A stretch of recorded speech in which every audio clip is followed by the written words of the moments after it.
اليوم ميمتي طيبت لكم كسكسي بالفلفل محشي. هذايا بلا من أبن بلا لنحبهم.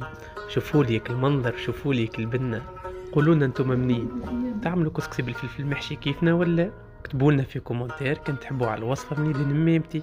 كان عجبكم المحتوى اعملوا لنا فولو. حسب ما عرفت مش برشا بلايص يعملوا كسكسي بالفلفل محشي، وزيد الفلفل المحشي ديما يقليوه، نحنا ما نقليوشي.